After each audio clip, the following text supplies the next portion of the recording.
Hello, good people. How are you doing? Hope that you are well and in health and that you have peace of mind. I hope all that is around you is well kept. It's been a great year, depending on which side you look at it, though, but it's been a great year.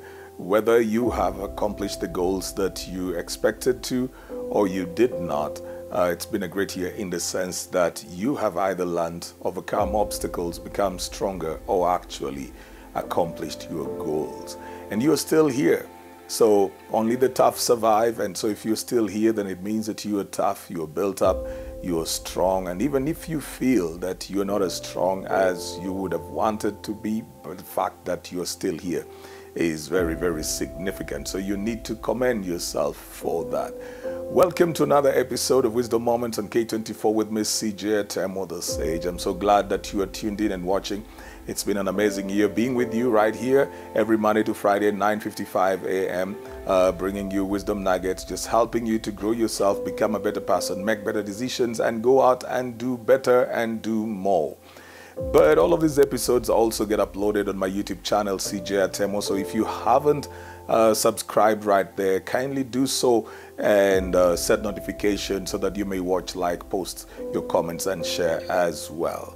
For those of you who are tuned in for the very first time right here, or you've just stumbled into this episode of this program for the very first time, set notifications and reminders on your phone and anywhere. Set the reminders because every Monday to Friday, 9:55 a.m., we are right here ensuring that you're a better person, just building you up and helping you grow into the person that you'd want to be. See, all this holiday season, we are talking about the things that you should do and things that you shouldn't do, just trying to bring perspective to you and help you to, again, make better decisions. And so I began talking about wisdom for money because money is one thing that will be talked about a lot over the holidays, and then into January. Money will be talked about a lot, whether you're sending money home or traveling or going on holiday, spending time with your people, having parties, throwing some of those parties, whatever, attending parties. Whichever way you look at it, there is high expenditure in this particular month. And then you get into the month of January and you begin to face now the payment of bills. So right now we are all in our social activities, then we come back and we get into business. And those two back to back usually makes people get a bit strained and stressed. So it is important because this is something that happens every year, and we look forward to having Christmas every year, December holidays every year. It's not something that comes as an emergency. It doesn't surprise us. It's not a holiday that was announced, but we always know that we're gearing towards it. Then we also know the cycle with January, how we just get out of that. We need to prepare for that. And so we're talking wisdom for money. I did talk about the first nugget. I gave the first nugget as the one of paying your bills before. Pay your bills before. Pay your bills before next year. Pay your bills before next month. Just pay some of those bills. Your rent, pay school fees before you need to get into that. My second nugget is don't carry money that you don't need. Don't carry money that you don't need. See, ladies and gentlemen, money has a voice. Money speaks. It does speak. And money has, I literally nearly believe that money is animate, that money has its feelings, it has its character, it has its personality.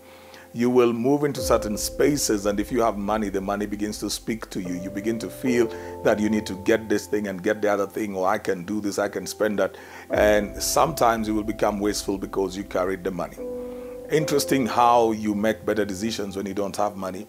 That's the same thing that happens when you have not carried money. There are things that you will see, you're attracted to, you would love to have, but because you didn't carry the money, you will not take them.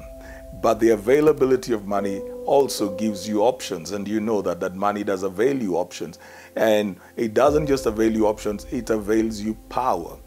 It is very dangerous for somebody to have both power and options. That you have the options and you also have the power to exercise in taking those options. Money avails both of those. It gives you options, then it gives you the power to get the option that you want. Now, depending on the available resource. When you have those two things, you really need to have discipline, because discipline is the only thing that can cause you to have both power and options and not take either. But most of us, to be honest, do not have discipline when it comes to matters of finances. And we can't even blame ourselves because money was scarce. We didn't grow up with it. You were given just enough to go to school. Money was kept away from you. Money was paid directly to the school or something. So you got your shopping, you got little pocket money, and it was very defined, and your interaction with money was not very much until you get to the place where you begin to work. If you're not those who are entrepreneurial when they were still kids or enterprising, this is the general story for most of the people, that you started having money probably when you went to campus and you get some loan. Then you are confronted with options and power and freedom as well to make those decisions. And a lot of us did not do well with those decisions because we didn't have that discipline. We started interacting with money when we were old. We did not develop money personalities. We did not develop money discipline while we were young. So we started growing into that when we were old, and we were making bad choices. We were making mistakes. We were turning the wrong way. We were spending money the way we shouldn't have spent it. We thought it would always come and flow. And so we started learning how to deal with money at an older age. And for some people, they've never learned. The mistakes that they have made, the losses they've run into, have never really taught them because they still have indiscipline when it comes to matters of money. Now, instead of putting that kind of a person in the space where you say, carry money but don't spend it, it's just easier to say, don't carry it. Don't carry the money that you don't need. That would be probably the greatest discipline that you would have, because then you don't have the temptation. It's interesting the choices we make when we leave money at home. It's interesting the choices that we make. So if you leave your money at home, and if you leave your cards at home, and if you leave any other thing at home, and you only carry what you will need, if you know that today, you just went out with 5,000, by the time you are spending your 3,000, you will be very careful about what else you're doing, because that's your limit. You just have 5,000. So if you are done with the 3, you only have 2,000. There's no going to the ATM. There's no getting money from your phone. There's no getting money from anywhere else. And listen, ladies and gentlemen, I think this is the time when you actually need to clean up your phone of having too much money. You need to clean it up of having too much money. Throw your money into your account. Have just enough that you need on your phone so that you're not paying bills everywhere using your phone just because you say, I didn't carry my ATM and I don't have cash, but then you have like a whole 100,000 on your phone and you know that you can't afford to spend that. There are people that is okay for them to spend, but some of you can't afford to do that because you end up going out and coming back and you spent like a 40,000 and you've gotten into some of the bills that you need to pay because the most you should have spent would have been or should have been maybe 20,000 and you've eaten up into 40, so now you have a deficit of 20,000. Clear out from your phone the money you don't need. Clear out from your wallet the money you don't need. Clear your cards, put them aside. Just keep everything else away so that you have the discipline. If you know that you only need 2,000 to go out in a day, and going out doesn't mean you're going clubbing, it may just mean, just visiting your friends, even just seeing your relatives.